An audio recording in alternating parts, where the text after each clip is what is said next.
La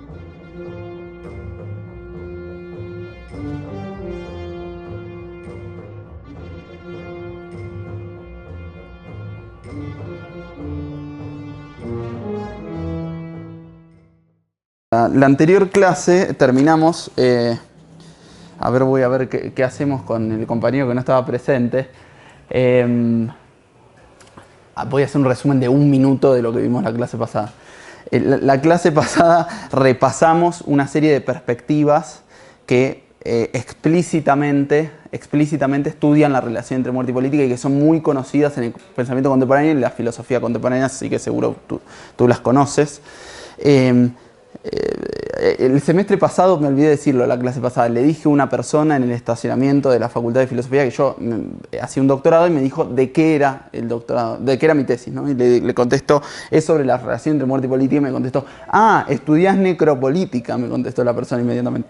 Bueno, justo se topó con un güey que no era el caso, pero la vez pasada nos encargamos de estudiar esa serie textual que se arma desde los escritos de Foucault de la biopolítica, pasando por la recuperación que hace Agamben, que la mencionamos medio al pasar, que Agamben termina hablando de tanatopolítica para explicar lo que sucede en el campo de concentración, ¿no? Hasta llegar a la necropolítica, que es un término y una perspectiva que inventa Bembe, ¿no? Bembe, Achille Bembe. Y también el giro afectivo de Judith Butler, de Sarah Ahmed, de Laurent Berlant, que de cierto modo estudian también la relación entre duelo, muerte y política. Todas esas perspectivas, un poco, yo les decía, caricaturizándolas, que surgían como respuesta a un desafío que se le plantea a Foucault cuando se da cuenta de modo genial o cuando tematiza de modo genial lo que es la biopolítica, que es si la política o el poder pasa en el siglo XX, sobre todo por fomentar la vida de las poblaciones y de los individuos, entonces la pregunta es por qué ese mismo siglo es el que más dio muerte de modo masivo a toda la humanidad, ¿no? Bueno, a sectores de la humanidad y también, en cierto modo, a la totalidad, en la medida en que con la guerra atómica, con las guerras mundiales, lo que se pone en juego es una omnipresencia de la muerte, como decíamos desde la primera clase, ¿no? Entonces, estos tipos y estas tipas tienen que dar respuesta a esa pregunta de cómo explicar la función del dar muerte en la economía de la biopolítica, digamos, en el escenario donde lo que prima es la biopolítica y sigue primando en la medida en que todos nos ponemos la vacuna del COVID, ¿no? Pero sin embargo es un mundo que no deja de dar muerte a mansalva. Entonces, cada una de esas perspectivas, de cierto modo, la responde de manera diferencial o de manera diversa, pero todas, de cierto modo, heredan un problema teórico que tenía Foucault, que era el de, al momento en que describe los mecanismos del poder que atraviesan y constituyen a los sujetos como tales, porque Foucault piensa que los sujetos se constituyen en el devenir de una historia, a Foucault se le plantea todo el tiempo el problema, para esto recuperamos la lectura que hace Deleuze, de cómo pensar la libertad del sujeto, cómo pensar la emancipación o cómo pensar las resistencias, de dónde salen las resistencias si los sujetos son resultado de las relaciones de saber-poder. Todo esto es el resumen de la clase pasada y al final, hola, ¿qué tal? Recuperábamos la respuesta que da Deleuze en su lectura de Foucault, quien por cierto tiene un texto que no lo menciona que se llama El pensamiento del afuera, como para que no parezca esto un delirio de Deleuze. Hay un texto de Foucault sobre el problema del afuera, pero Deleuze dice, bueno, al problema de dónde surge la resistencia, o si ustedes quieren la libertad del sujeto, o si ustedes quieren la posibilidad de subjetivarse de otro modo, de ser distinto a lo que el poder de cierto modo nos configura, Foucault contestaría, según Deleuze, indicando que el sujeto se relaciona con un afuera con mayúscula, con un afuera absoluto. Y ese afuera absoluto, es decir, afuera de las relaciones de poder, afuera de las configuraciones históricas, de cierto modo, que nos constituyen en lo que somos. Y ese afuera, de cierto modo, supuestamente lo habría tomado de una noción de Blanchot, no importa la cuestión autoral en este caso, que es el se muere o la muerte impersonal. Es el sujeto puede vincularse con algo que está afuera de las relaciones de poder y puede adquirir cierta libertad si se vincula con esto que Deleuze llama la línea de la muerte, que sería una relación con la muerte impersonal, que es, para Blanchot, una muerte que no está en primera persona, es la muerte que sucede de modo constante, ¿no? La muerte en ese sentido abstracto, para usar la palabra que vamos a usar hoy, porque en Hegel eso se llama ellos no aceptarían que sería post-hegeliano para estos autores, pero podríamos hacer un paralelismo con algo que Hegel, lo digo ahora y es muy metafísico, pero ya lo vamos a entrar en detalle, llama negatividad abstracta. La negatividad abstracta en Hegel es la pura nada. A Hegel le aterra la negatividad abstracta porque es la aniquilación pura, es la clausura de todo sentido, la muerte en su indeterminación. Cuando la muerte aparece como puro hecho indeterminado, es lo que aniquila todo sentido, ¿no? Lo que está, para usar los términos que usaremos hoy, más allá de la configuración de toda historia. Voy a decir un ejemplo tonto para anticipar que va a ser el tema central de lo que tenemos para charlar hoy.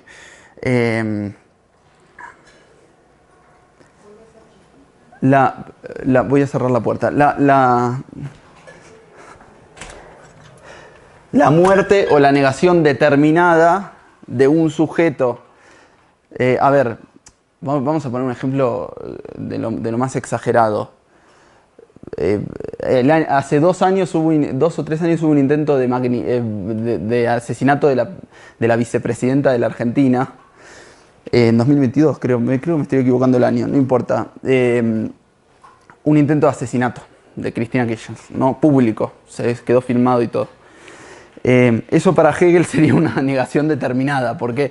Porque hay un contenido de la negación. Es decir, el asesinato ocurre en el marco de una historia que le da sentido a esa muerte. Es alguien que quería asesinar a la vicepresidenta. Ahí ya estamos en el plano del sentido, ¿no?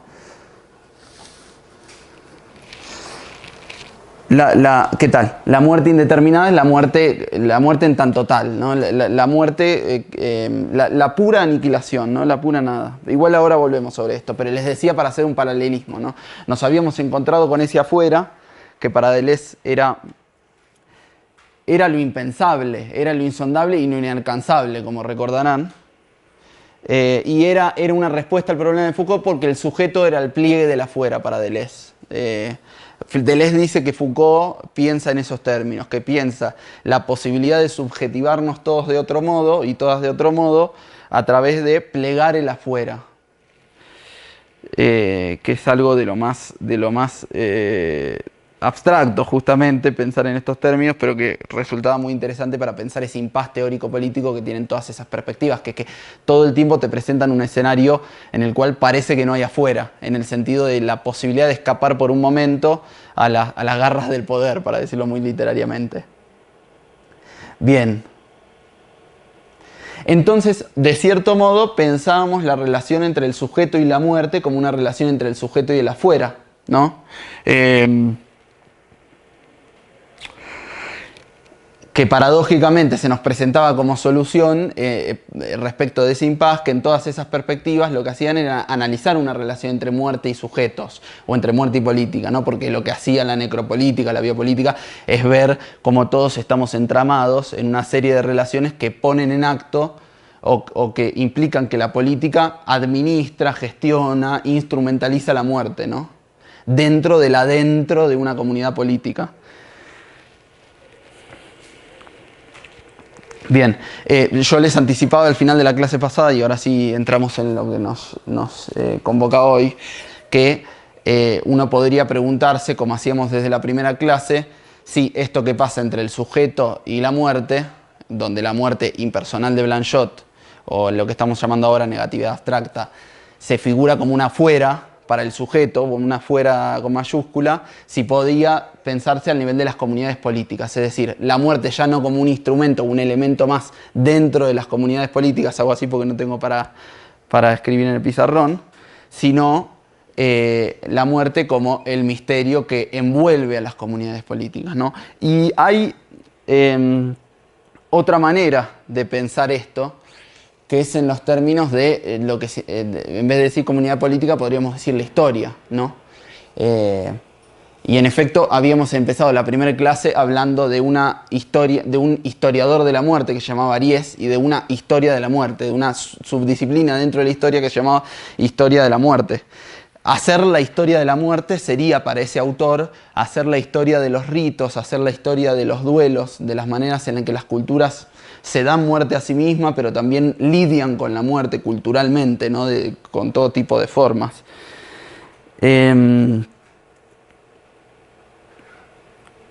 Aries situaba a la muerte en las entrañas de la historia, pero como un elemento del cual la historia podía, como un objeto, estudiarla, ¿no? Hacer la historia de la muerte, de las formas en las que se presenta la muerte.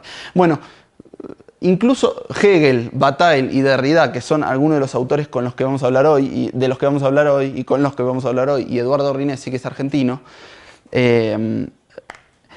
son pensadores que responden con un enfático sí a la posibilidad de decir si puede haber una historia de la muerte. ¿Hay una historia de la muerte? Sí, pero porque toda historia es historia de la muerte, ¿no? Toda historia es historia de la muerte.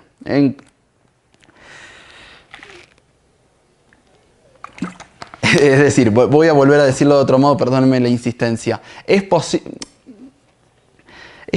hacer una historia de la muerte siendo que la muerte es aquello que de cierto modo en su misterio no tiene historia, ¿no? ¿Qué sería? Hacer la historia de la muerte, como acabamos de decir, para el historiador de la muerte, es hacer la historia de las formas culturales en las que la muerte se presenta, ¿no? Pero esa no es la historia de la muerte como tal, diría Derrida, y como decíamos también en la primera clase, ¿no? Entonces, sin embargo, para estos filósofos que vamos a recuperar hoy, efectivamente, pensar la historia es pensar la muerte, pero porque colocan a la muerte en las entrañas y en el origen mismo de la historia, en el origen y en el final de la historia, de modo tal que toda historia por definición y siempre ya es historia de la muerte. No hay historia que no sea historia de la muerte, ¿no? Y al mismo tiempo, como vamos a ver hacia el final, la paradoja es que la muerte, de cierto modo, anuncia el derrumbe de la historia, es decir, la imposibilidad de cerrar el sentido de la historia.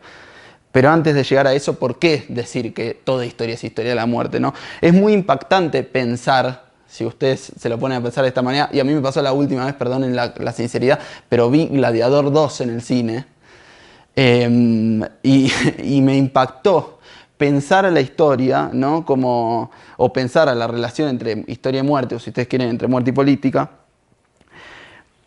como algo perenne, ¿no? Como algo inmemorial. Es decir, la historia como historia de los siglos y siglos de sacrificios, de luchas, de combate y de aniquilamiento de vidas singulares y de vidas colectivas. Es decir, la historia como la búsqueda de la constitución del sentido a través de la lucha que en el extremo implica siempre la búsqueda de libertad, del aniquilamiento del otro, pero también, como vamos a ver que dice Hegel, del reconocimiento del otro, ¿no?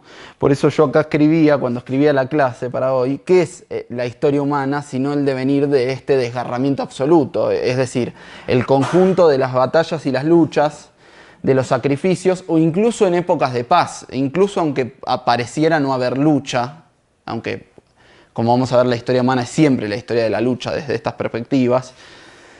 Incluso en épocas de paz, la historia es la paciencia del tiempo que se va llevando uno a otro todos los miembros de las comunidades humanas, ¿no? Incluso aunque la historia sea el mero transcurrir del tiempo, implica el desgarramiento absoluto, que estamos nombrándolo así para designar a todas esas vidas que se van, ¿no?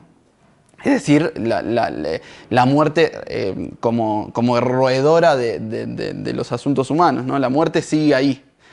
Por eso quizás la muerte impersonal de Blanchot es en este sentido, ¿no? Eso que no cesa y no termina de suceder, la muerte permanente, ¿no? Así lo recupera Deleuze, ¿no?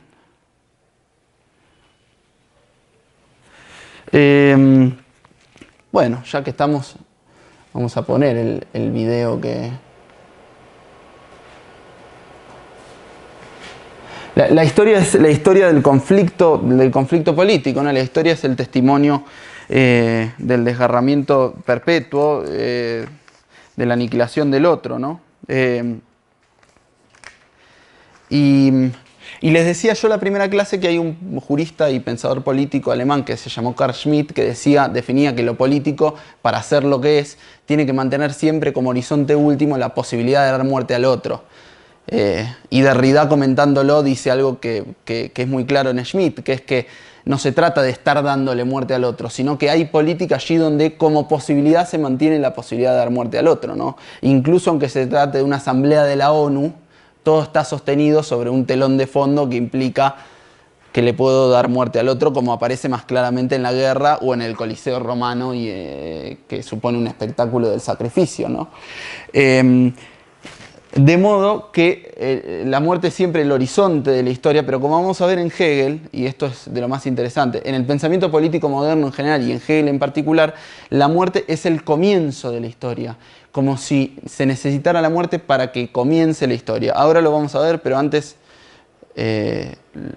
veamos Java, donde lo que se pone de manifiesto es el tema principal de la película esta, ¿no? Que es la 1, pero de la idea de esta serie de películas en general, que es que es la instancia del sacrificio y de la lucha a muerte la que garantiza la libertad del sujeto este, ¿no?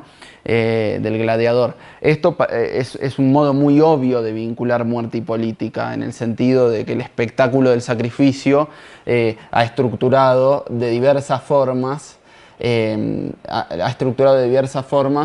la manera en la que las comunidades políticas aceptan dar muerte de forma violenta al otro, ¿no? Al otro en general. Pero de todas maneras sí ilustra la relación que para Hegel es constitutiva de los seres humanos entre la lucha a muerte y la libertad y la humanidad, ¿no? La lucha a muerte, la libertad y la humanidad.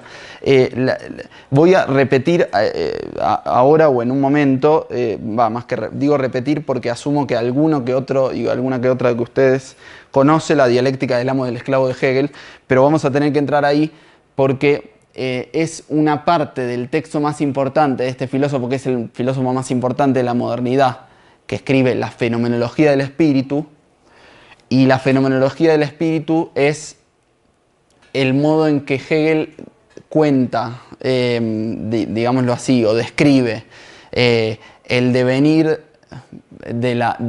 estoy intentando no usar las palabras técnicas, pero la fenomenología del espíritu es la ciencia de la experiencia de la conciencia, que no es más que la descripción del movimiento de lo real desde el origen de la historia hasta el final de la historia. El final de la historia, ¿cuándo es? Cuando él escribe el libro. Él es como vamos a ver, el sabio absoluto que describe el devenir total de la historia.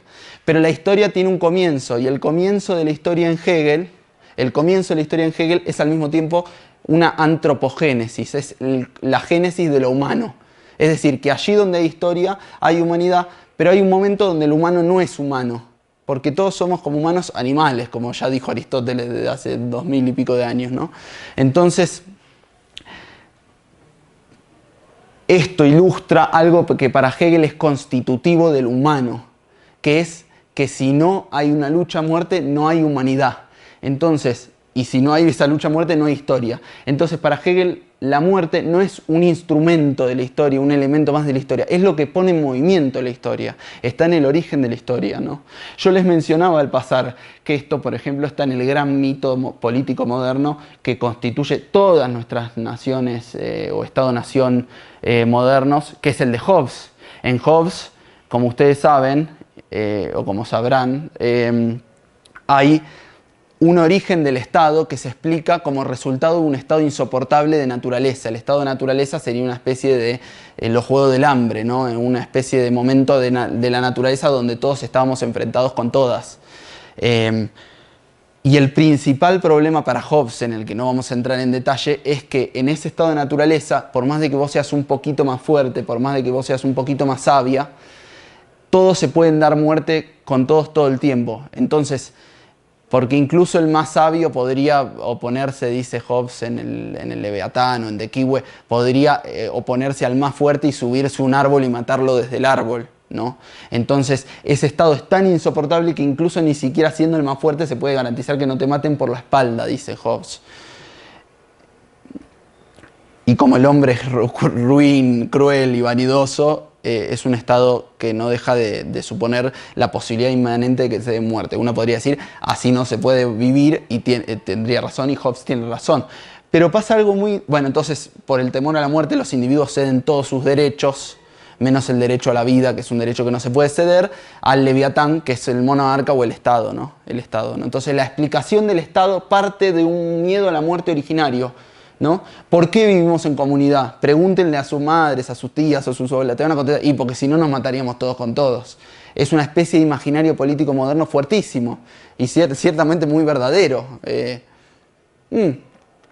Algunas otras personas que tengan una más antropología positiva, que piensen mejor de los hombres y de las mujeres, que no es nuestro caso acá, podrían decir, bueno, vivimos en comunidad para ayudarnos entre todos, para que la explicación de la división social del trabajo, ¿no? Porque yo recolecto las almendras y vos haces tal cosa, ¿no? Vos matás a los animales, bueno. En fin, pasa algo muy interesante con Hegel respecto de esto que les estoy diciendo de Hobbes, que es que Hegel da un pasito más.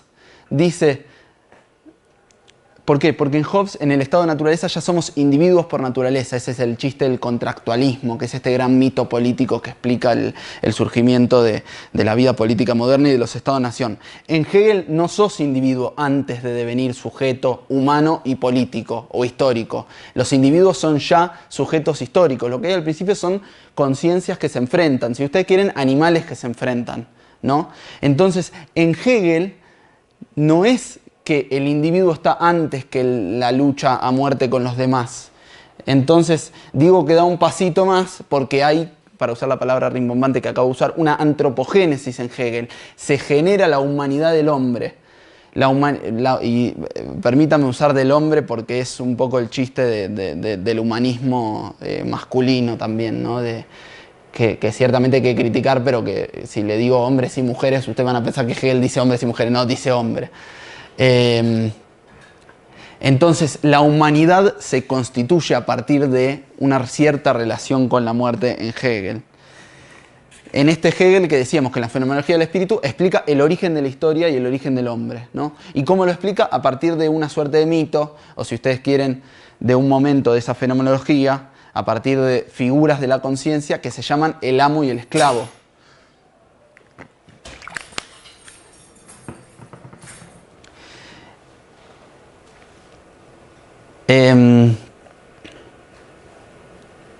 De vuelta, no es que solo no hay historia si no hay muerte para Hegel, porque la muerte está en el comienzo de la historia, sino que ni siquiera hay humanidad.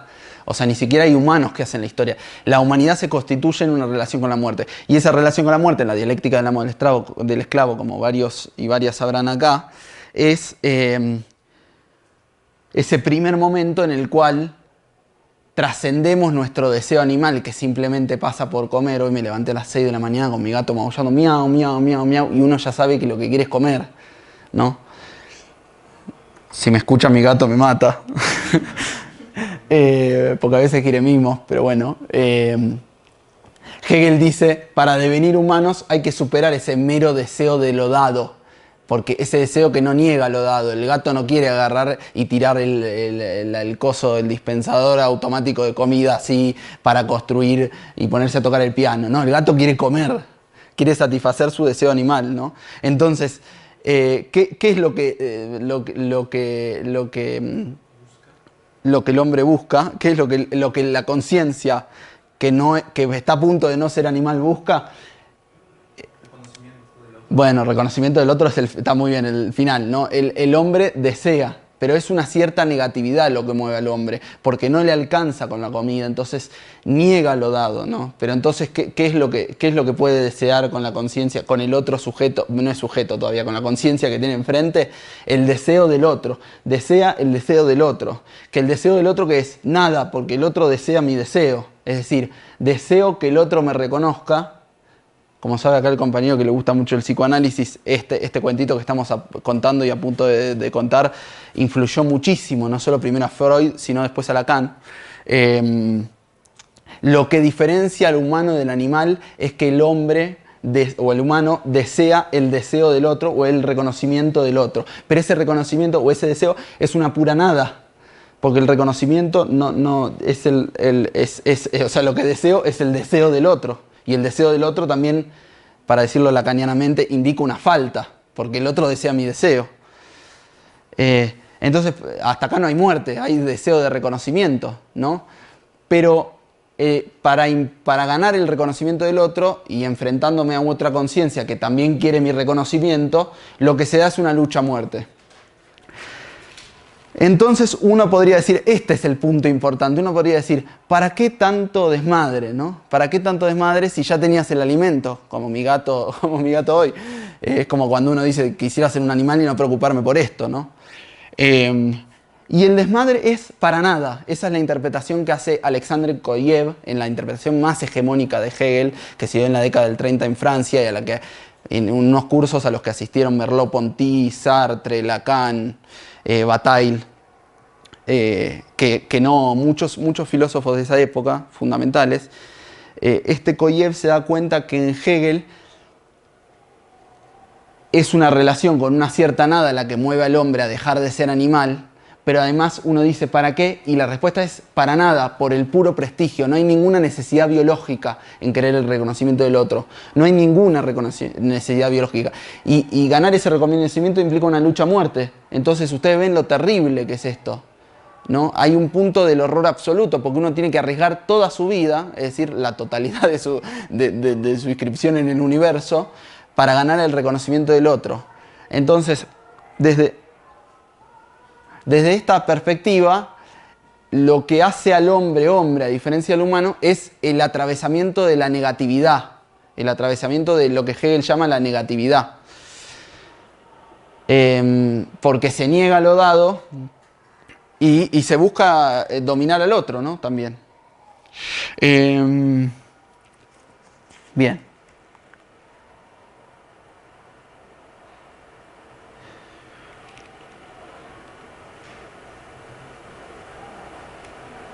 Dije horror y les voy a adelantar una frase que es fascinante, que es sobre la que nos vamos a detener a lo largo de hoy, a lo largo de la próxima hora y 7 minutos, que es una frase de Bataille, que Bataille dice,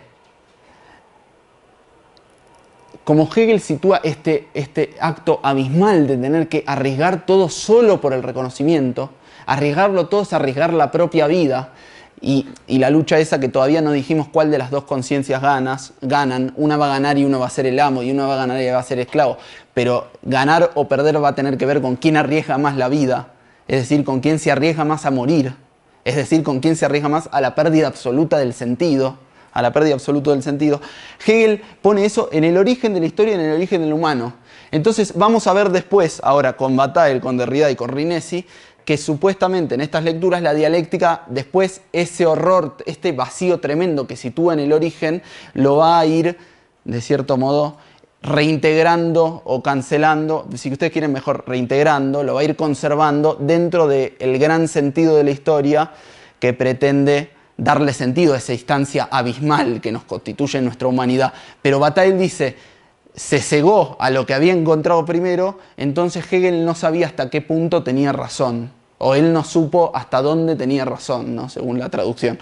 Esa frase está en el texto de Bataille que le subí, y sobre esa frase Derrida escribe un texto que es un texto increíble, que se llama, que se los recomiendo enfáticamente, que se llama, ¿cómo se llama? Bueno, algo así como un hegelianismo sin reserva. Ya vamos a ver qué significa sin reserva. De la economía general a la economía restringida, un hegelianismo sin reserva. Hegel no sabía hasta qué punto tenía razón. Estoy anunciando una frase que solo va a tener sentido al final.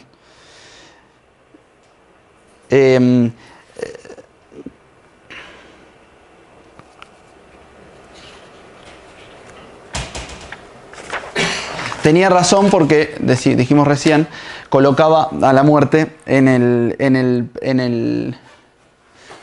principio de las cosas. Pero hay un gesto interesante que hace Bataille, que recupera también Derrida, que es que la fenomenología del espíritu, les acabo de decir, es un libro de cientos y cientos de páginas que describe supuestamente la totalidad de lo real. Es decir, si ustedes quieren, la totalidad de la historia.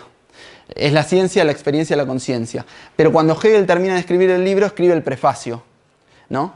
Y entonces Bataille lee el prefacio y encuentra que en el prefacio, es decir, escribe el prefacio cuando él alcanzó el saber absoluto. Me estoy saltando un montón de pasos, pero el saber absoluto sería ese saber que pudo atravesar todos los momentos de la historia, de esas negatividades de la humanidad que se va negando a sí misma a través de luchas sangrientas y sacrificios.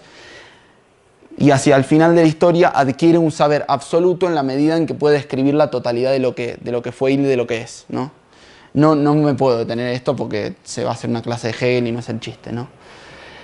Entonces, cuando ya alcanzó el saber absoluto, que ese es el saber de quien atravesó todas esas experiencias del desgarramiento, Hegel escribe esto en el prefacio. Es una cita recontra citada, valga la redundancia, en diversos textos, no solo en estas interpretaciones. Es muy conocido este pasaje que dice lo siguiente. Hegel dice esto: la muerte, si así queremos llamar a esa irrealidad, es lo más espantoso, y el retenerlo muerto lo que requiere mayor fuerza. La belleza, bueno, esto lo voy a leer un poco rápido. La belleza carente de fuerza odia el entendimiento porque éste exige de ella lo que no está en condiciones de dar. No importa esa parte. Pero la vida del espíritu no es la vida que se asusta ante la muerte y se mantiene en la pura desolación, sino la que sabe afrontar a la muerte y mantenerse en ella. Dice Hegel: el espíritu solo conquista su verdad cuando es capaz de encontrarse a sí mismo en el absoluto desgarramiento. La leo de vuelta. El espíritu solo conquista su verdad cuando es capaz de encontrarse a sí mismo en el absoluto desgarramiento. Es una frase tremenda, ¿no? El espíritu no es esta potencia como lo positivo que se aparta de lo negativo, ¿no? No es una potencia que no tenga que ver con lo negativo, sino que, como cuando decimos de algo que no es nada o que es falso. Y hecho esto, pasamos sin más a otra cosa, sino que el espíritu solo es esa potencia cuando mira cara a cara lo negativo y permanece siempre cerca de ello. Claro, entonces Bataille y Derrida leen este pasaje y dicen: al final de la historia, el sabio absoluto se encuentra con lo que se había encontrado al principio de la historia, que era el absoluto desgarramiento, ¿no? La necesidad de mirar cara a cara a lo negativo. Esto todavía no se entiende porque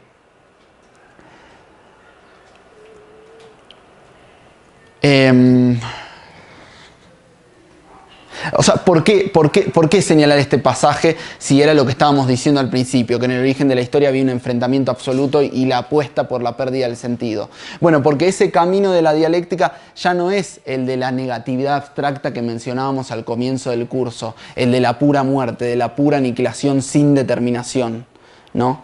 En el mero hecho de morir, sino que si hay una historia, si hay un sentido, si hay nombres, si hay cultura, si hay museos, si hay política, si ustedes quieren, es porque esa negatividad abstracta no puede ser lo único que hay, es una verdad de perogrullo. En la pura muerte no existe la vida humana, no existe ningún tipo de cultura. Si solo estuviéramos frente a la pura aniquilación no habría ningún sentido. Entonces, ¿de qué se trata la dialéctica? Estamos diciendo que Hegel pone a la negatividad, a este desgarramiento absoluto, en el origen de la historia, ¿no? Muchas veces se cree que la dialéctica es un método filosófico que describe sencillamente el alegre devenir del sentido de la historia.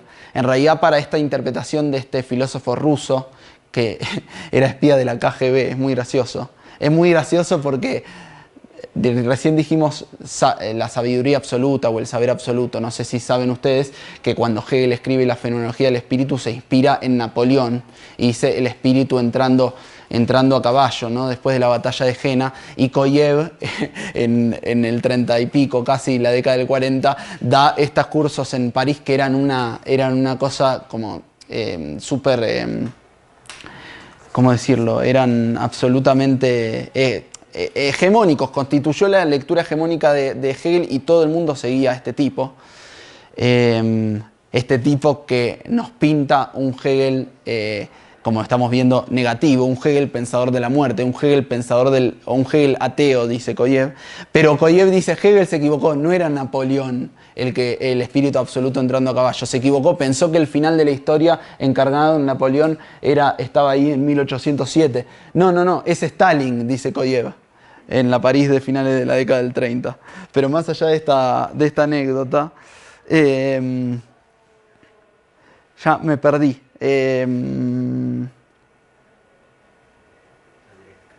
Sí, si hay historia para la dialéctica y no solamente el enfrentamiento a muerte que hace que uno muera, es porque uno no muere, porque ninguno de los dos muere.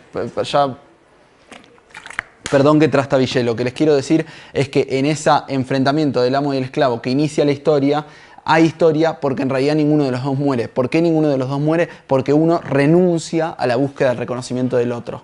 Renuncia a la búsqueda del reconocimiento del otro, porque le tiene más miedo a la muerte que el deseo que tiene de que el otro lo reconozca. Le gana el miedo a la muerte, le gana el miedo a perder el sentido, podríamos decir, para usar los términos de estos comentaristas, ¿no?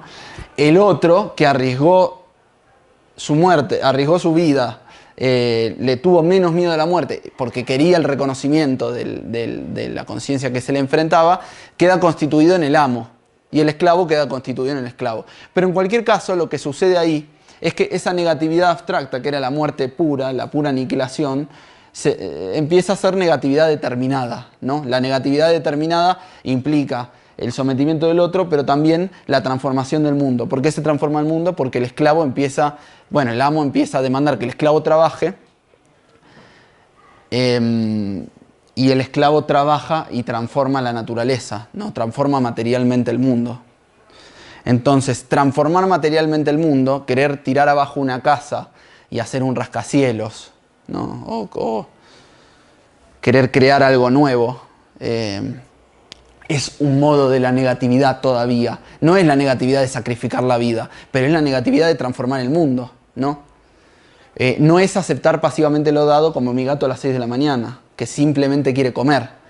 Esa dialéctica sigue porque Hegel dice que el amo queda constituido paradójicamente en esa verdad animal que uno sacrificaba cuando iba a la lucha a muerte, en el sentido de que el amo se queda comiendo, ¿no? El amo se queda aceptando lo que el esclavo le trae. El que trabaja y transforma el mundo es el esclavo, ¿no? Entonces, la dialéctica implica siempre un ida y vuelta, y el esclavo es el que verdaderamente es más humano para Hegel, porque el esclavo es el que transforma la realidad, el que hace material y culturalmente el mundo. Pero en cualquier caso, lo que revela esto son negaciones determinadas. Ya transformar una casa en un rascacielos ya no es una negatividad abstracta, es una negatividad determinada, tiene un contenido. Entonces,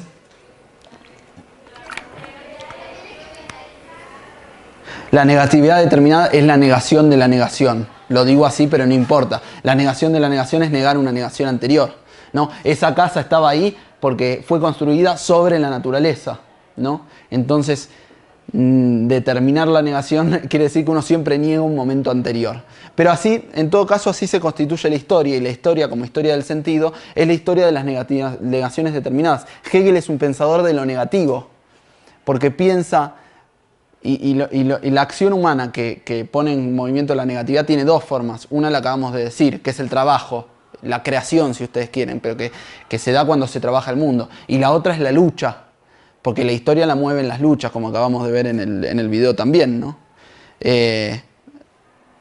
Nómbrenme un momento en el cual no hubo lucha. Bueno, para Hegel no lo hay, ¿no? Solo al final de la historia. Un tema sobre el que no nos interesa tanto meternos. Entonces, lucha y trabajo son las que componen, ¿no?, la acción humana en Hegel. La acción humana está compuesta de lucha y trabajo, y esas dos son formas de la negatividad, que es lo más propio del humano, que lo diferencia de nuestros gatos y nuestros perros y nuestros animales. Claro, el sacrificio, Bataille dice, como uno devino humano, arriesgando la propia vida y desplazando la posibilidad de solamente centrarse en lo dado, es decir, en nuestra composición animal, de simplemente, podríamos decir, comer. El sacrificio está desde el principio. Uno sacrifica su momento animal para devenir humano, ¿no? Por eso a Bataille le interesa tanto la figura del sacrificio. Bien.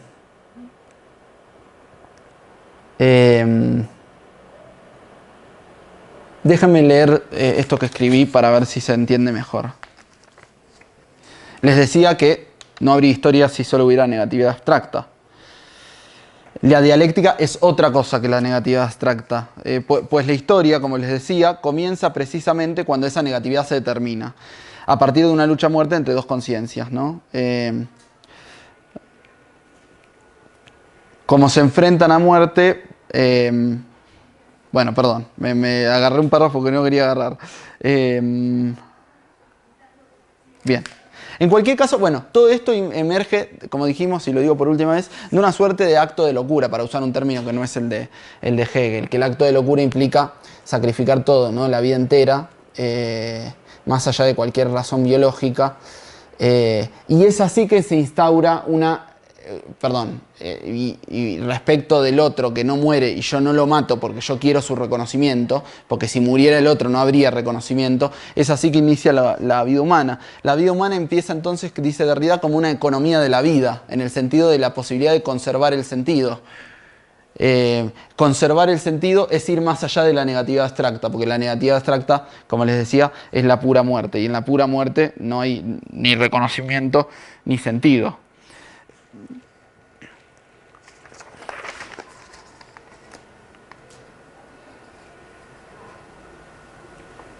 Entonces, bueno, lo que se van a preguntar estos intérpretes es ¿qué lugar queda para ese momento de negatividad abstracta que indicaba la muerte pura? Es decir, algo que se gasta sin reserva, va a decir Bataille, en esta historia, en esta economía de la vida, en esta concatenación del sentido que constituye la vida humana para Hegel, ¿no?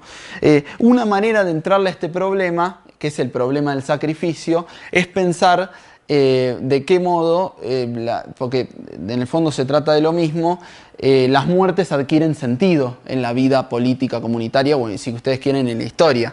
Como ustedes saben, si Hegel es ciertamente un pensador del progreso moderno con mayúscula, el progreso moderno de cierto modo justifica los sacrificios. ¿Por qué los justifica? Como parte de una historia que los trasciende. Bueno, murieron, pero valió la pena porque bla bla bla, ¿no? Como vamos a ver que dice Rinesi, esto se podría decir así. La dialéctica es la tragedia, pero es la tragedia más un pero. Vos lo sabés porque leíste el texto. Es decir, la dialéctica, como acabamos de ver para Koyev, o sea, la dialéctica de Hegel, da cuenta de la tragedia, porque es la lucha a muerte infinita entre distintas generaciones. No es la lucha y la acción, pero que son formas de la negatividad. Pero es la tragedia más un pero, ¿no? Sí, murieron las generaciones, pero lo que viene es mejor, ¿no? Para decirlo muy, muy cotidianamente. En el momento de la irrupción de ese sinsentido de la muerte pura, de la negatividad abstracta, ¿cómo sostener esto mirando a la cara a un familiar para salirme un poco del guión insoportable que estoy haciendo? ¿Cómo hablar de progreso mirando a la cara a un familiar de una persona fallecida, por ejemplo? Miren qué impactante que es este video que encontré anteayer.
Ah, no puedo creerlo, empezó por el final.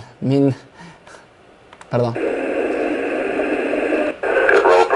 Voy a resumir el video. Es el despegue de un transbordador espacial norteamericano que todo el mundo está viendo en vivo. Y en el segundo 76 creo, desde que despegó, sucede lo que creo que va a suceder ahora.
el video es larguísimo.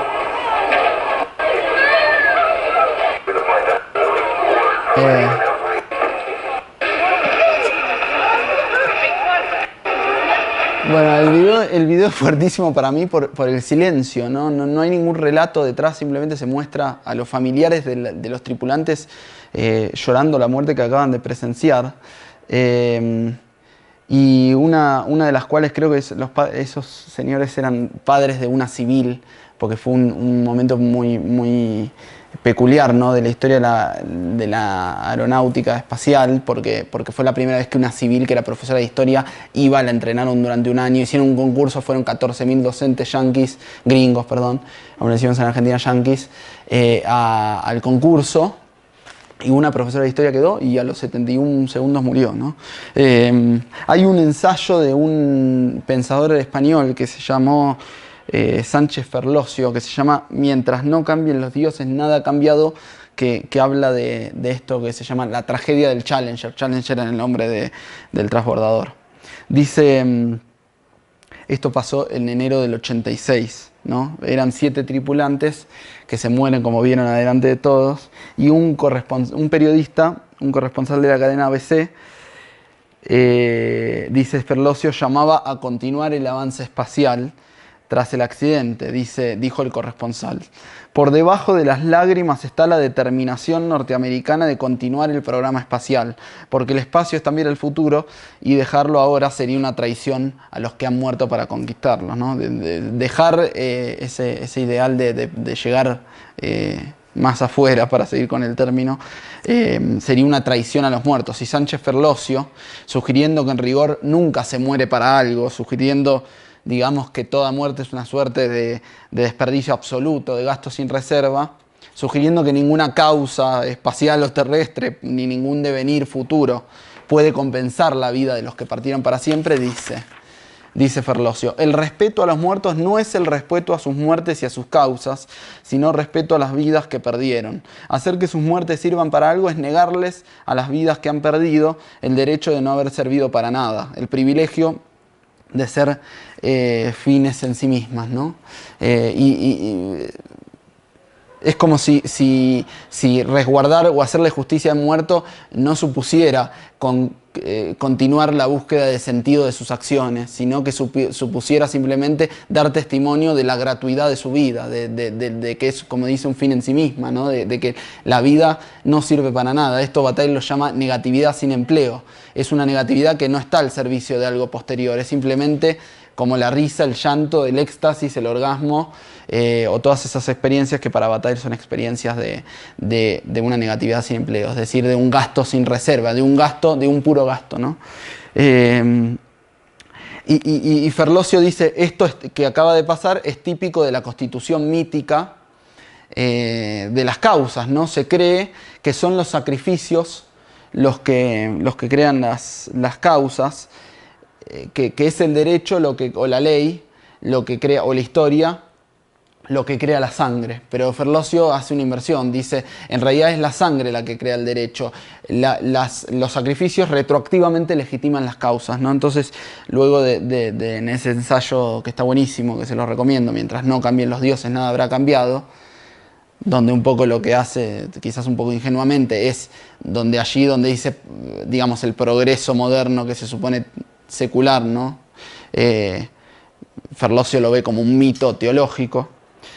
Entonces se detiene ahora ya no sobre el Challenger, sino sobre la guerra de Malvinas, que si no lo saben es la guerra por la cual Inglaterra usurpó las islas que le pertenecen. Bueno, no, en realidad la guerra por la que Argentina quiso recuperar las islas usurpadas por Inglaterra, pero en medio de una dictadura militar que lo único que hizo fue mandar a miles de argentinos de 10 muy jóvenes, no entrenados, no militares, civiles, a morir contra una gran potencia naval, ¿no? En el 82, en 1982. Entonces, Ferlosio dice que el general Jeremy Moore, inglés, hace esto mismo, ¿qué es lo que hace? Replica el argumento típico de la lógica por la cual es la sangre la que crea el derecho, ¿no? Moore y no el derecho a la sangre, que en realidad es lo que sucede. Lo dije al revés antes, me parece, pero ahora lo aclara la cita. Dice Moore: ahora las Falkland, que es así como le llaman a las Islas Malvinas los ingleses, son nuestras porque las hemos pagado con vidas de jóvenes británicos, y todo intento de cuestionar este derecho es sin más una ofensa a los muertos. Yo lo dije al revés recién lo que quería decir. La ofensa a los muertos, dice Ferlosio, no tiene nada que ver con las causas, como le decía. Es el mero haber muerto, ¿no? Es la mera, es eso que recién llamamos negatividad abstracta. El mero morir, más allá de cualquier círculo del sentido. Hay un libro hermoso de Derrida también que se llama, no es este que vamos a comentar ahora, sino Cada vez única el fin del mundo. Cada vez única el fin del mundo. El título es genial. Y más que genial, muy, muy lindo, ¿no? Entonces, Derrida dice que lo que cualquiera de nosotros experimenta frente a una muerte cualquiera, especialmente si es un familiar o un amigo, dice, pero en cualquier muerte, en cualquier caso, es esto que se podría resumir en esta tesis, dice Derrida: la muerte del otro no anuncia una ausencia, una desaparición, el final de tal o cual vida, de la posibilidad que tiene un mundo de hacer aparecer a tal o cual vivo, ¿no? La típica experiencia que uno tiene de se murió mi amigo, no lo voy a ver nunca más, podría parecer inmediatamente como la experiencia de una particularidad, es decir, de la posibilidad que tiene un mundo de hacer aparecer a tal o cual vivo. ¿No? Una negación determinada, si ustedes quieren decirlo con Hegel. Derrida dice: no, la muerte proclama cada vez el final del mundo en su totalidad, el final de todo mundo posible, y cada vez el final del mundo como totalidad única, por lo tanto irreemplazable y por lo tanto infinita. Es decir, Derrida, de cierto modo podríamos forzarlo y decir, está discutiendo con Hegel acá, porque la muerte de un familiar, un amigo, o de la muerte de cualquiera que uno experimenta, no es la muerte de tal o cual persona, sino que es la muerte de una totalidad del mundo. Por eso el título del libro es Cada vez única el fin del mundo. Es hermoso el libro porque son las despedidas que Derrida le hace a todos sus compañeros. O sea, compila los obituarios o los escritos o las orales o los textos que Derrida escribe o hace cada vez que se muere. Althusser, Deleuze, toda gente conocida, Sarah Kaufman, Foucault mismo, etc., con quien se llevaba mal, por cierto. Bien, ¿alguien tiene algo que decir hasta acá? Porque no paro de hablar, sino y... Más que nada este reconocimiento, esta estructura social que surge a partir del fenómeno de la interacción de autoconciencias, o tal vez desde las conciencias también, es como... Es que primero es señor y siervo, porque esclavo quiere decir que están como enganchado, pero el siervo escoge estar ahí por su cuenta. Es como... O sea, también de este reconocimiento también surgen todas las figuras, tal vez como la amistad, el amor, cualquier como variable social que podamos encontrar ahorita, ¿cierto? Sí, claro. Por eso también suena como fatal perder un amigo, porque es como que ese reconocimiento tiene una función dentro de nuestra autosuficiencia, que es a la vez como lo que posibilita darle sentido o por lo menos una estructura a lo que consideramos real. Entonces por eso también creo que es muy fuerte esa parte. Tal cual. Y lo que hacen justamente... lo que hacen estos comentaristas, como vamos a ver y todavía no llegamos a ver, es enfatizar el modo en que la experiencia de la muerte hace aparecer algo que es imposible que aparezca como tal, porque nunca se presenta como tal la muerte, porque ya cuando muere tu amigo, por más dolor que tengas, estás metido en un mundo de sentido que necesariamente lo significa. Pero lo que hace irrumpir en el seno de esa economía de la vida, en el seno del sentido de la historia, es el sinsentido radical. Es el sinsentido radical. Bueno, creo que es algo más negativo que el simple negar la autosuficiencia, ¿no? Que pues la autosuficiencia es como que la acepción más moderna de la libertad que tenemos, ¿no? De la posibilidad de existencia. o de sentido. Y es como...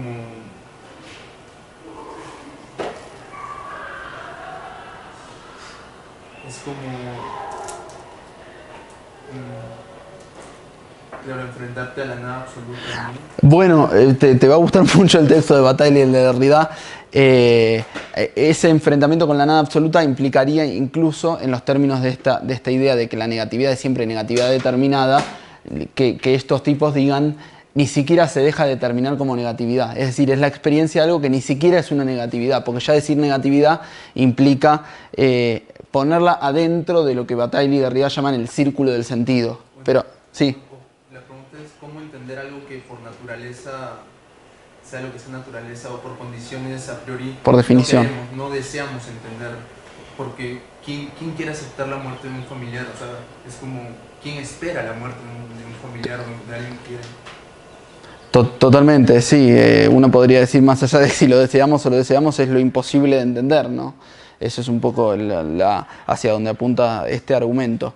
El libro este que les recomendé y que les subí entero en PDF, que se llama Política y Tragedia, justamente habla sobre esto. Sobre todo paradigmáticamente las conclusiones. Ahí me di cuenta que me equivoqué en el mail, es el punto 4 de las conclusiones que les recomiendo enfáticamente, donde Rinesi, este escritor argentino, se da cuenta de lo que venimos diciendo, que es que la dialéctica no es que simplemente excluya la tragedia, la dialéctica incluye a la tragedia, ¿no? La dialéctica es un pensamiento de la tragedia, pero dice es un pensamiento de la tragedia más un pero, ¿no? La dialéctica, como vengo diciendo desde el principio de la clase, tiene un diálogo privilegiado con la negatividad, con la lucha, con la muerte, con el sacrificio, con el trabajo, ¿no?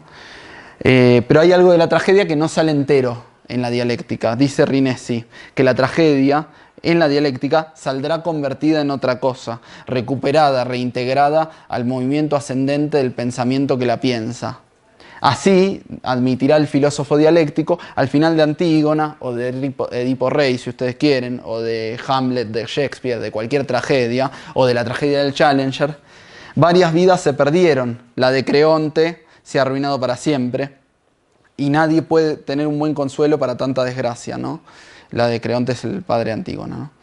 Pero, dice el filósofo dialéctico, ¿pero qué? Pero la humanidad ha aprendido una lección. Para la dialéctica, las tragedias de la historia dejan una lección a los hombres. La idea de enseñanza del conocimiento, la idea de que el dolor de la historia puede de algún modo recuperarse en un momento superior del conocimiento de la humanidad, del autodesarrollo del espíritu, es el signo distintivo de la comprensión dialéctica de las cosas, ¿no? Y la tragedia, se entiende, ¿no? Es bastante sencillo el argumento. Es decir, las vidas se perdieron, pero la humanidad aprende una lección, ¿no? Es esta idea de que veíamos recién del corresponsal que dice, murieron, pero gracias a ellos vamos a llegar más adelante, ¿no? Entonces, lo más interesante no es esto, sino que Rinesi dice que también pasa lo inverso con la tragedia. La tragedia también es la dialéctica más un pero. La tragedia. Para que haya tragedia tiene que haber alguien que cuente la tragedia. Para contar la tragedia tenés que estar metido adentro del mundo de la dialéctica si entendemos, como entendimos desde el principio de la clase, que para Hegel la dialéctica es la historia misma. Es decir, allí donde hay dialéctica hay historia y por lo tanto no hay pura muerte, ¿no? Entonces la tragedia se cuenta desde adentro de la historia. Si ustedes me cuentan una tragedia, si se nos muere un amigo y lo narramos, lo estamos contando desde dentro de la dialéctica de nuestra vida individual, si ustedes quieren ponerlo así, desde dentro de la constitución del sentido de la vida de un sujeto, ¿no? Pero entonces la tragedia también tiene en cuenta la dialéctica o se aparece desde adentro de la dialéctica. Pero dice, la tragedia es la dialéctica también más un pero. Porque la tragedia piensa la historia desde la perspectiva de lo irrecuperable, de lo inintegrable, ¿no? De lo inaprensible. Es decir, Rinesi le llama pensamiento trágico, este pensamiento que buscaría apuntar a eso que se pierde en la dialéctica, ¿no? Dice Rinesi, la tragedia en efecto es la dialéctica más un pero. es verdad, reconocerá el pensador trágico. Al final de Romeo y Julieta, papá Montesco y papá Capuleto habrán aprendido una lección, como decía el filósofo dialéctico, ¿no? Y hasta es posible que gracias a esa lección muchos otros Romeos y Julieta en el futuro puedan amarse sin sobresaltos en Verona.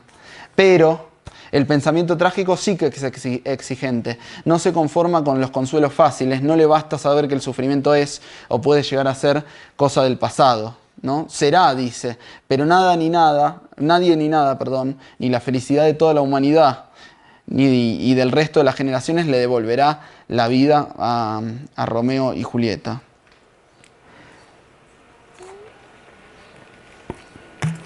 Perdón.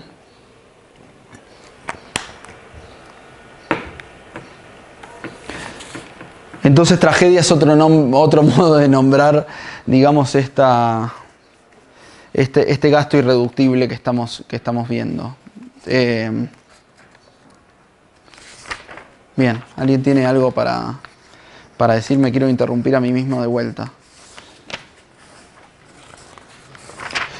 Se los recomiendo enfáticamente este libro de Rinesi.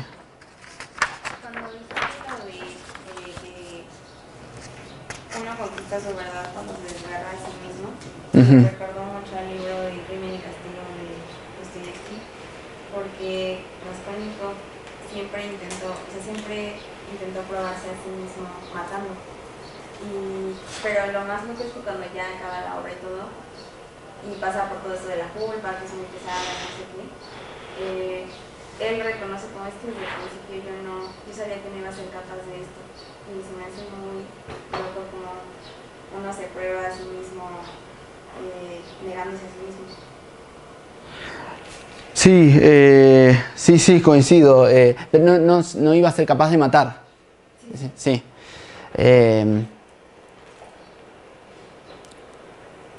Sí, este relato me parece a mí esta manera de pensar lo humano es muy moderna, ¿no? En el sentido de que la modernidad implica el desgarramiento, la negación de lo dado y de uno mismo, ¿no? O sea, el sujeto moderno, que a veces se pinta como un sujeto completo, autosuficiente, ¿no? En muchas de las materias que cursamos y de los libros que leemos también, es el sujeto que, como dice el Fausto de Goethe, ¿no? Soy el espíritu que todo lo niega, ¿no? La experiencia de la modernidad es la experiencia de la negación.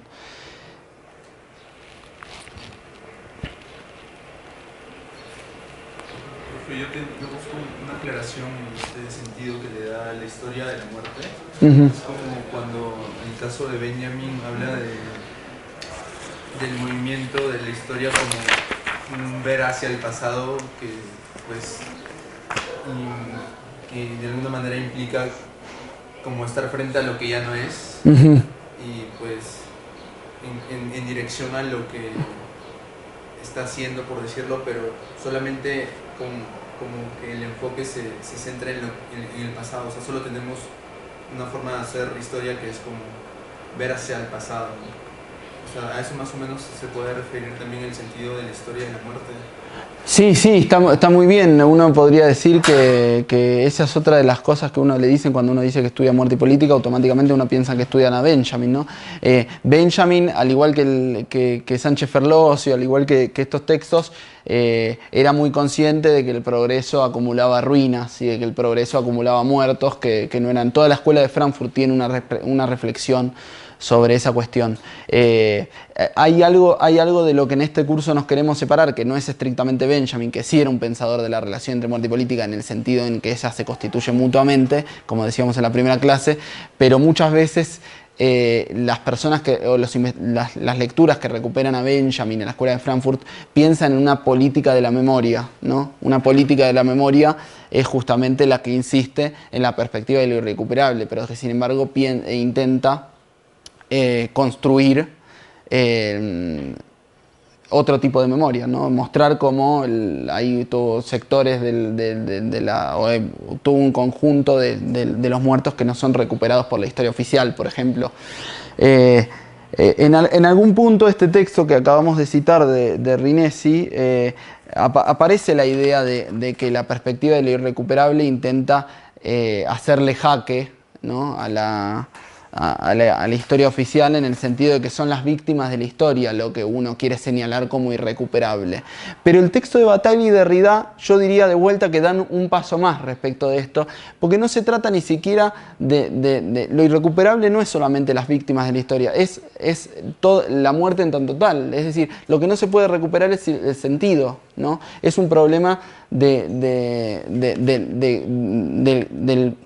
saber chocando con el límite del sentido. En Bataille y en Derrida es explícito, ¿no?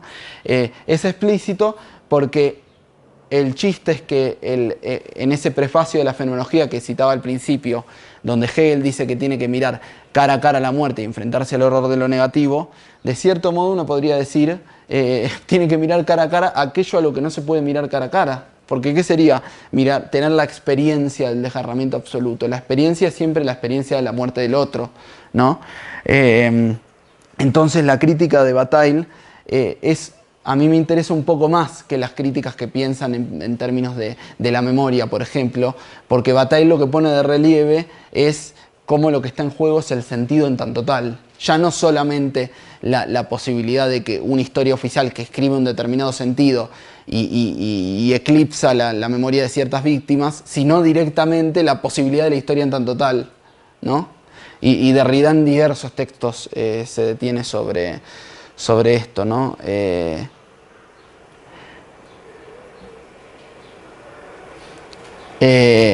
Bien. Ya vamos terminando, ¿eh? No sé qué hora es. A ver si nos queda...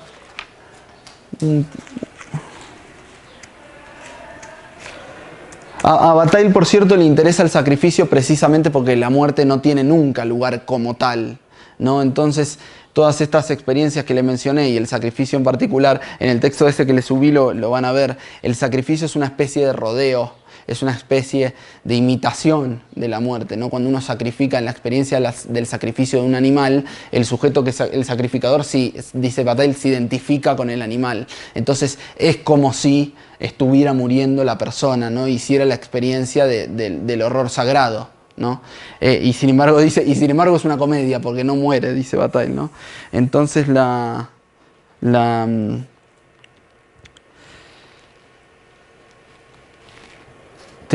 estoy pensando hacia dónde vamos para terminar, ¿no?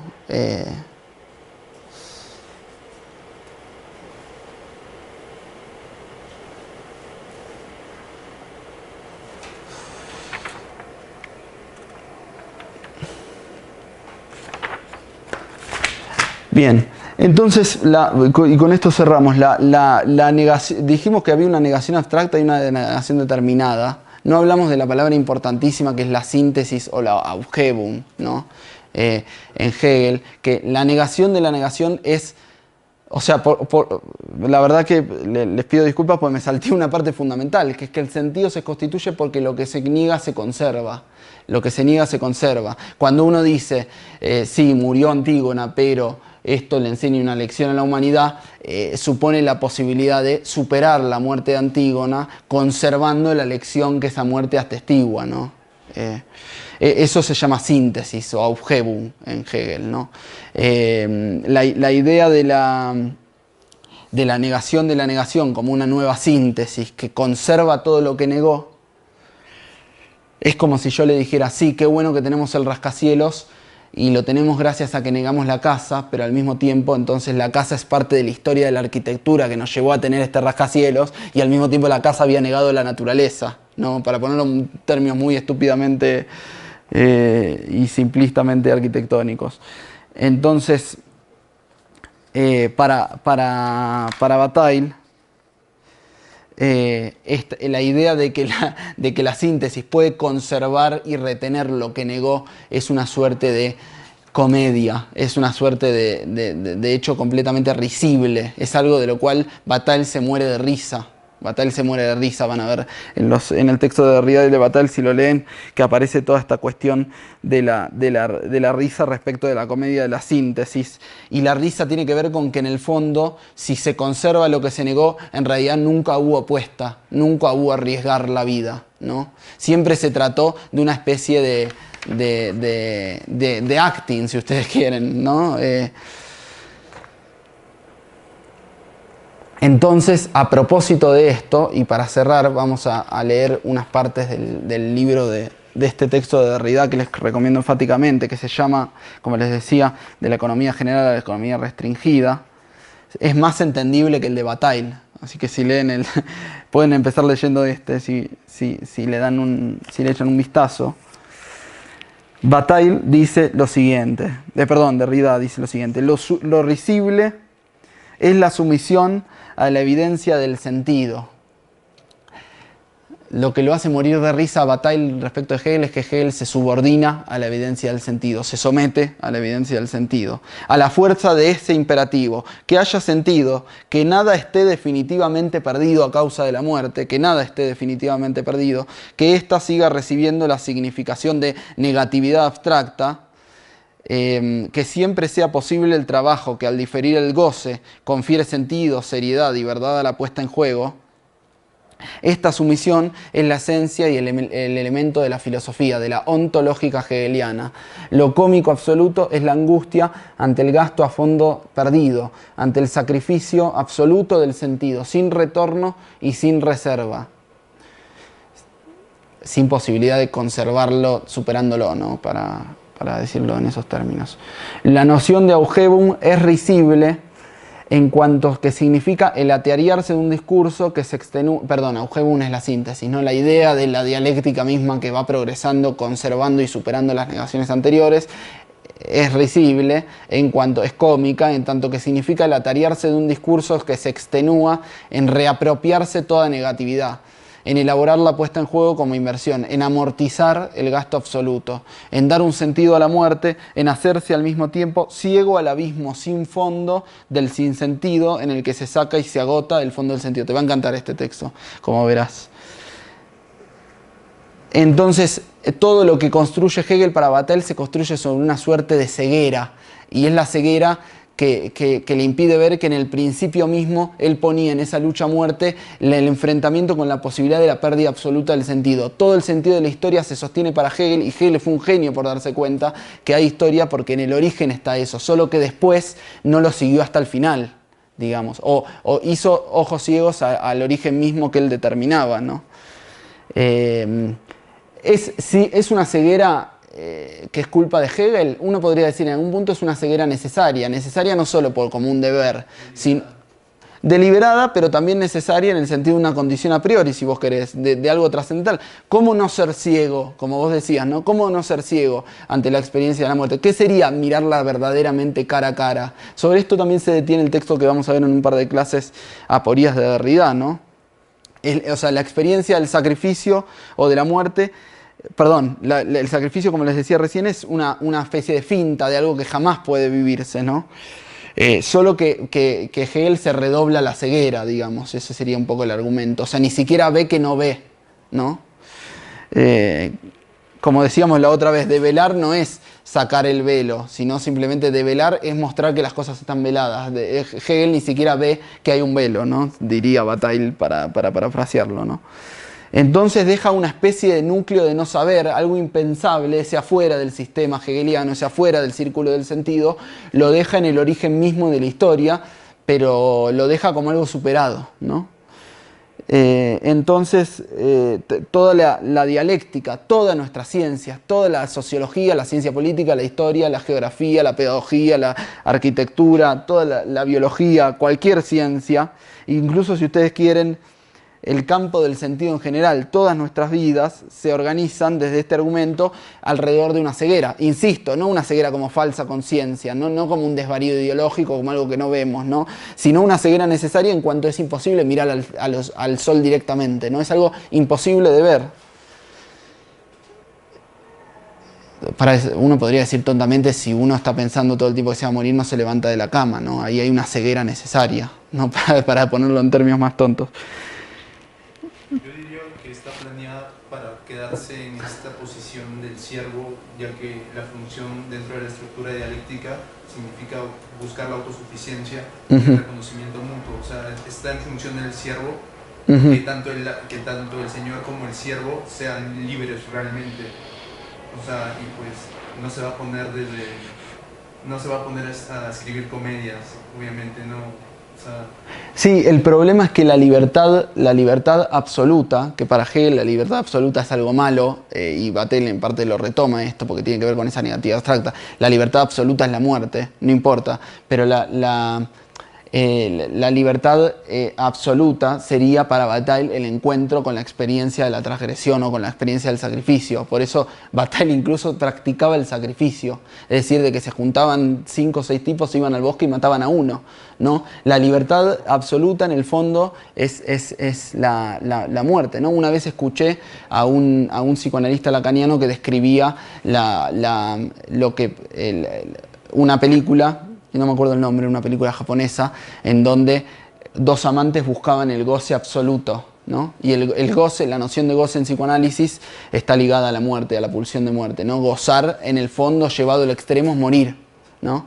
Entonces, en esta película, lo que hacía uno de los 2 amantes, tanto buscaban el goce absoluto que uno le cortaba los genitales al otro y moría, ¿no? Entonces, el problema que está en los textos de Bataille sobre Hegel, si te interesa ese tema, es que ni el siervo ni el amo, Bataille le contrapone al señorío, le contrapone la soberanía, y la soberanía es el encuentro con este tipo de experiencias del límite del sentido. El problema es que esas experiencias llevadas al extremo son la muerte, ¿no? Es un poco como lo que decía Deleuze en el texto de la clase pasada, ¿no? La línea de la afuera es la muerte, ¿no? Entonces hay que tener mucho cuidado, dice Deleuze en el Anti-Edipo y todos esos textos, ¿no? Ya terminamos y seguimos charlando. Quiero leerles lo que dice Derrida a propósito de esta ceguera. Dice Derrida: la tarea ciega del hegelianismo, alrededor de la cual puede organizarse la representación del sentido, es ese punto en que la destrucción, la supresión, la muerte, el sacrificio constituyen un gasto tan irreversible, una negatividad tan radical, hay que decir aquí sin reserva, que ni siquiera se los puede determinar ya en términos de negatividad dentro de un proceso o de un sistema. Es el punto en el cual ya no hay proceso ni sistema, ¿no? Es un poco lo que decía Rinesi con la muerte de Romeo y Julieta, ¿no? Constituye una negatividad tan radical que ni siquiera se pueden determinar como negatividad dentro de él. Bueno, pero la humanidad ha aprendido una lección, ¿no? Se ha negado esa vida, pero la humanidad ha aprendido una lección, ¿no? Y cierra Derrida: al llamar negatividad abstracta, estas citas están en la página 355-356, por si a alguien le interesa. Al llamar negatividad abstracta a lo sin reserva del gasto absoluto, Hegel se ha cegado por precipitación aquello mismo que había dejado al desnudo bajo la forma de la negatividad, ¿no? Lo que decíamos. Por precipitación hacia lo serio del sentido y la seguridad del saber, al interpretar la negatividad como labor, al apostar como el discurso, el sentido y la historia, Hegel ha apostado contra el juego, contra la suerte. Se ha cegado a la posibilidad de su propia apuesta, a la apuesta absoluta de la pérdida del sentido, ¿no? Al hecho de que la suspensión concienzuda del juego era ella misma una fase del juego. Que bueno, acá está usando el término juego, que también lo usa en varios textos que no habíamos introducido, ¿no?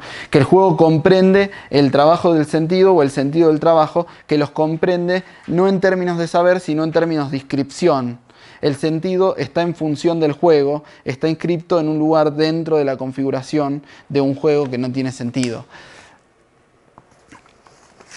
Claro, lo que hace Bataille, sin que sea estrictamente una inversión, es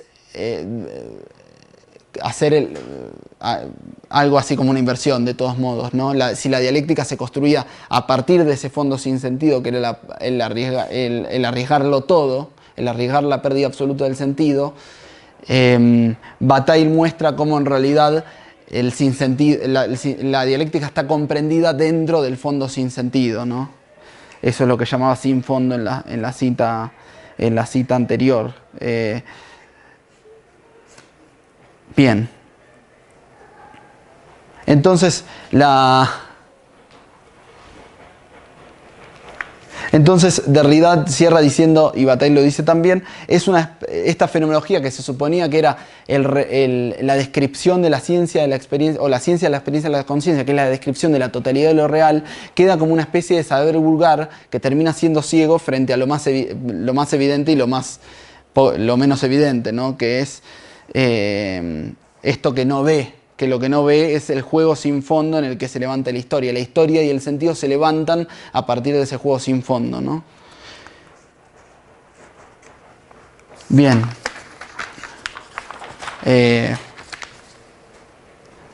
Bien, les iba a anticipar lo que seguía la próxima, pero creo que esto ya lo dejamos para la próxima vez.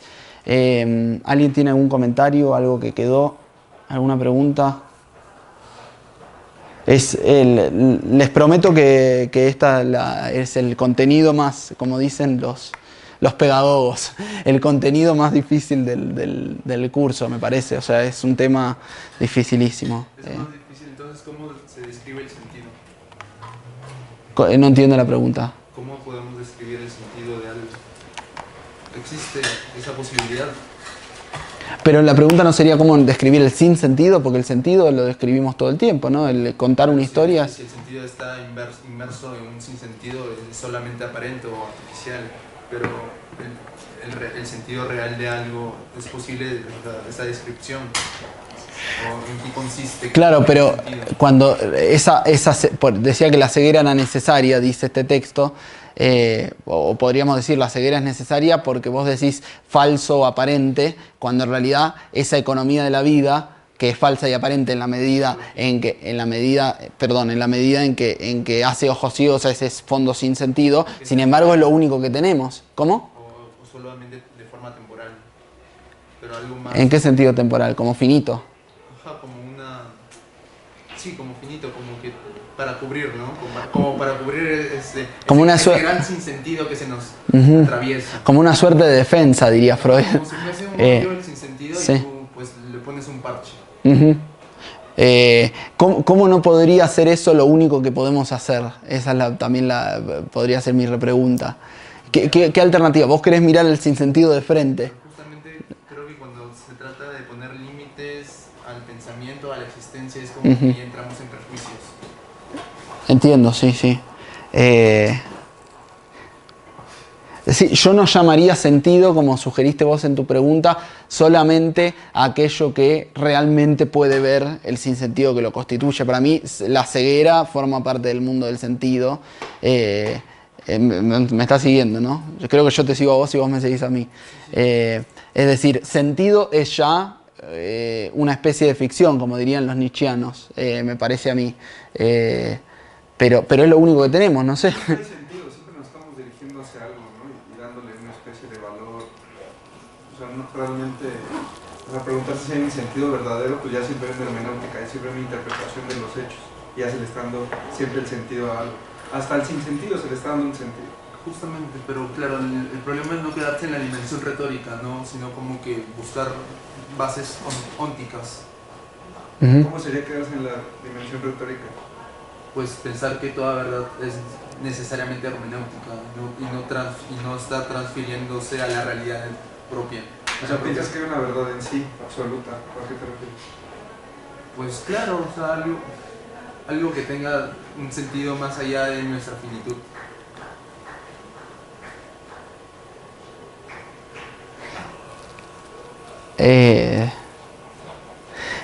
Está bien, en estos textos aparece un poco la cuestión esta con la que creo que no te va a gustar tanto, pero Bataille, creo que acá Román estaría de acuerdo con esta idea de Bataille, de que como no tenemos experiencia directa de la muerte en primera persona, el sacrificio es una especie de espectáculo, de representación, como en el video que veíamos, ¿no? Y la representación es una ficción, y Bataille dice, no hay nada menos animal y más humano que la ficción. Entonces, creo que los nietzscheanos creen que la verdad tiene estructura de ficción, para también citarlo a Lacan, ¿no? Y para vos la verdad no tiene estructura de ficción en el sentido de que tiene que encontrarse con su momento literal, ¿no? Toda metáfora para ser verdadera tiene que encontrarse con su momento literal, podríamos decir. O sea, vos estás reclamando algo de esa literalidad, de la experiencia directa de... ¿No? Como más dialéctico que hermenéutica, que la hermenéutica como retórica de interpretación, no sé. Pero la dialéctica sería el encuentro con la cosa, con algo de lo real. Ajá, o por lo menos su interacción, ¿no? Una interacción más, no sé, más profunda o más real.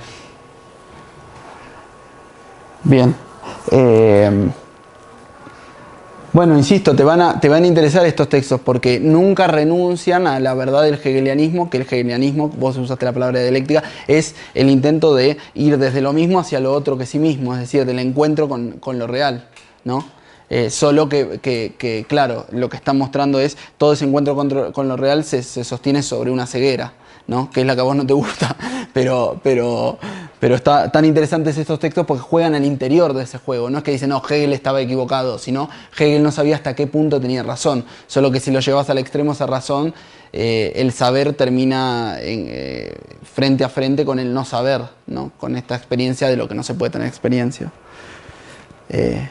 No, porque además ya todo este tipo de producciones filosóficas del siglo XX parten del supuesto de que no hay verdades absolutas, o sea, se queda, por lo menos desde Sobre verdad y mentira en sentido extramoral, criticada totalmente esa noción de verdad como correspondencia, o sea, el lenguaje no es el adecuado para describir la realidad en sí, ¿no? Entonces estos textos ya están partiendo siempre de supuestos interpretativos, absolutamente, ¿no? Por eso Foucault hablará de condiciones de posibilidad del episteme, ¿no? ¿Qué episteme había en determinada época?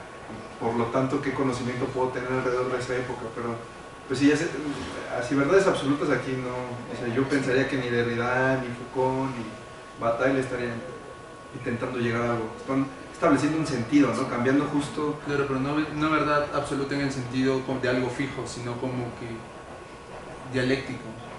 Sí, yo lo quiero defender a él un momento solamente, más allá de que concuerdo con vos.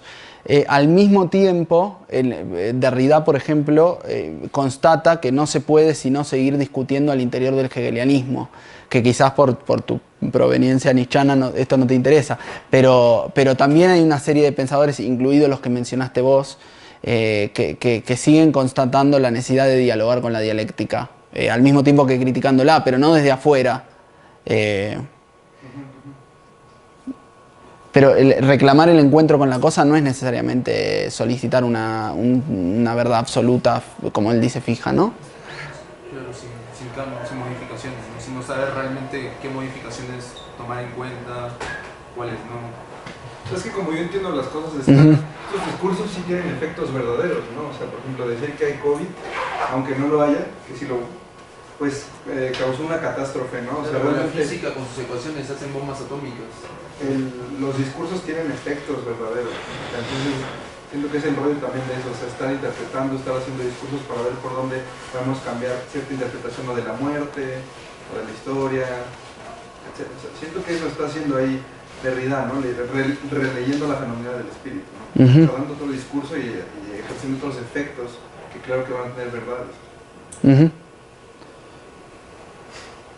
¿Alguien más?